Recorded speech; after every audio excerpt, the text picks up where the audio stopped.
Sebelum lanjut menonton video ini, jangan lupa subscribe dan tekan tanda lonceng notifikasi agar Anda dapat mengikuti terus setiap kiriman video dari saya.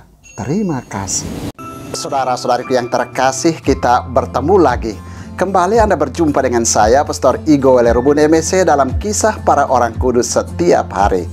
Hari ini tanggal 23 November kita memperingati dua orang kudus di dalam gereja kita, yakni Santo Clemens pertama, Paus dan Martir, dan Santo Columban, pengaku iman. Orang kudus yang pertama, Santo Clemens pertama, Paus dan Martir. Clemens lahir di Mont Ceolis, Roma, kira-kira pada tahun 3.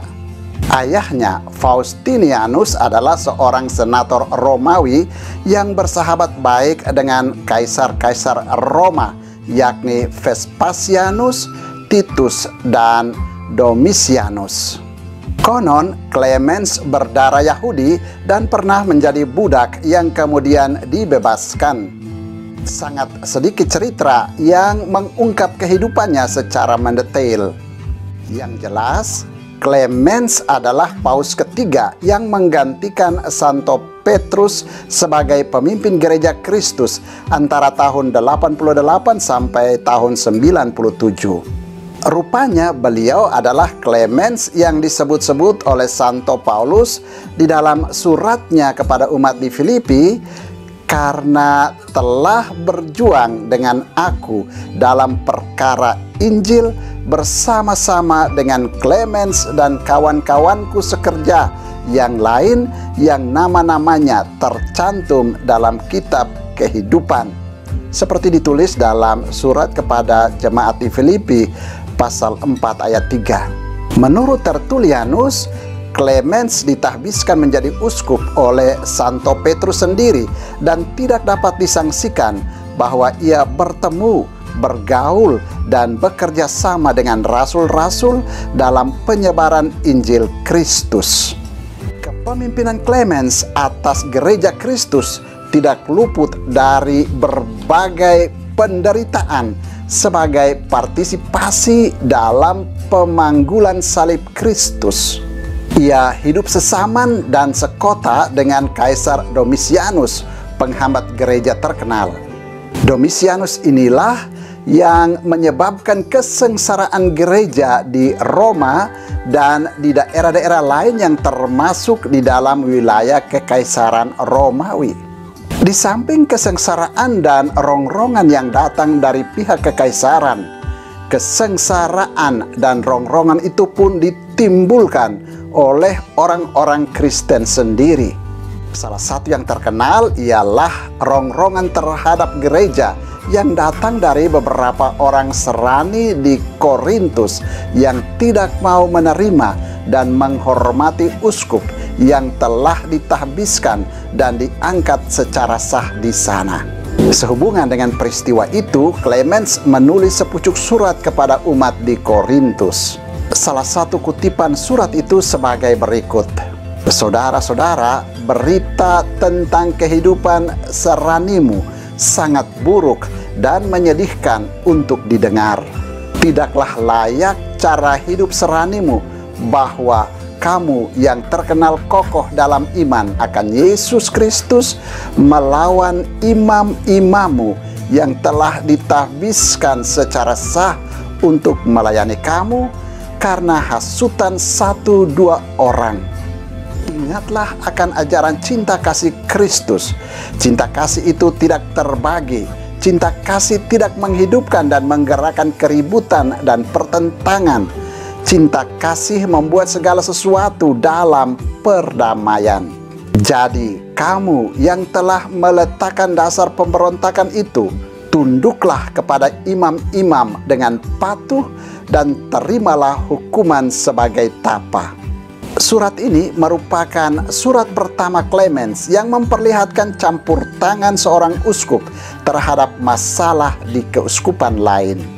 Isinya menyangkut ajaran mulia perihal rahasia Tuhan dan cinta kasih antara umat. Surat itu diterima dengan baik oleh umat Korintus dan dijadikan bacaan ibadat sebagai surat seorang rasul selama beberapa kali di dalam gereja. Santo Clemens disebut juga Clemens dari Roma dan dikenal sebagai Bapak Apostolik pertama di dalam gereja Kristus.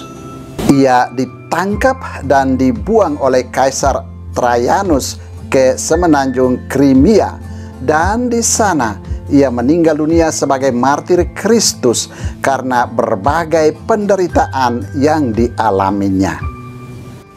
Orang kudus kedua yang juga kita peringati pada tanggal 23 November yakni Santo Columban, pengaku iman.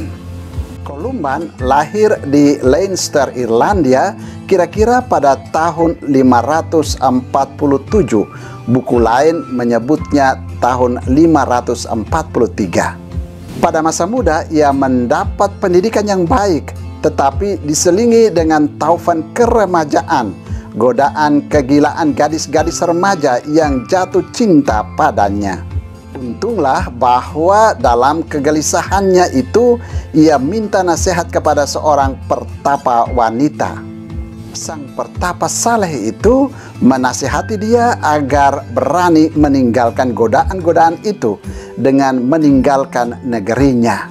Katanya, "Engkau kira engkau dapat dengan leluasa menghindari wanita? Ingatlah peristiwa Adam Hawa, Samson Delila, serta Daud Bersyeba. Bahkan si bijak Salomon pun terperosok oleh wanita." Nasihat pertapa saleh ini sungguh menyentuh hatinya. Lalu ia dengan berani memutuskan untuk segera mengundurkan diri dari dunia dan mencari suatu corak hidup baru. Hidup di dalam kesunyian biara yang tertutup dan jauh dari gangguan duniawi. Mula-mula ia pergi ke sebuah biara di Lough Erne, kemudian ke biara besar di Bangor.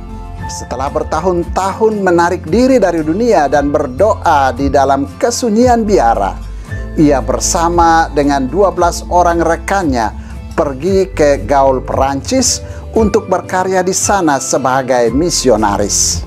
Di Gaul, mereka disambut dengan baik dan mendapat tempat yang terhormat di dalam hati masyarakat karena kesaksian hidup mereka di berbagai bidang. Mereka hidup berdasarkan disiplin yang keras. Khotbah-khotbah mereka sungguh menarik dan menyentuh hati umat.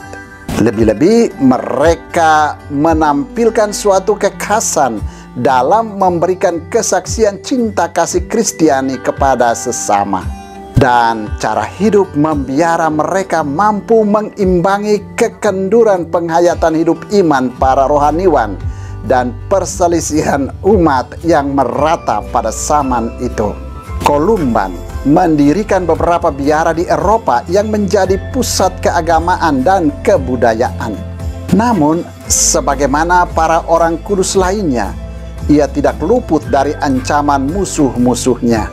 Ia terpaksa mengadu kepada Paus sehubungan dengan keluhan-keluhan para uskup Perancis yang tidak senang dengan sikapnya yang terbuka dan terus terang mempertahankan adat istiadat Irlandia.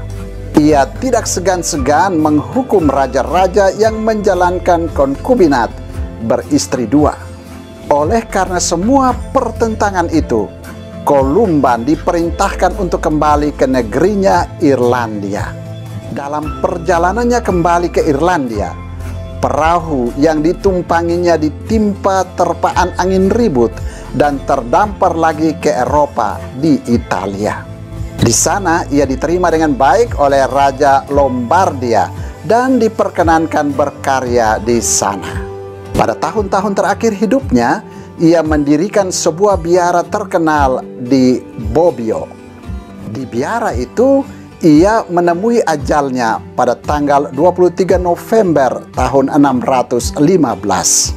Columban meninggalkan banyak tulisan, antara lain traktat tentang penebusan untuk melawan Arianisme, khotbah-khotbah, puisi, dan aturan hidup membiara. Biara Bobbio yang didirikannya menjadi tersohor sebagai pusat hidup membiara di Eropa sampai abad ke-15.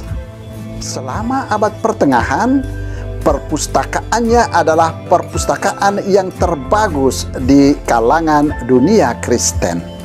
Setelah berjalan 1200 tahun, barulah biaranya ditindas oleh pemerintahan Prancis yang korup pada tahun 1803. Saudara, demikianlah kedua orang kudus yang kita peringati pada tanggal 23 November, yakni Santo Clemens pertama, Paus dan Martir, dan Santo Columban, pengaku iman. Santo Clemens pertama dan Santo Columban, doakanlah kami. Tuhan memberkati.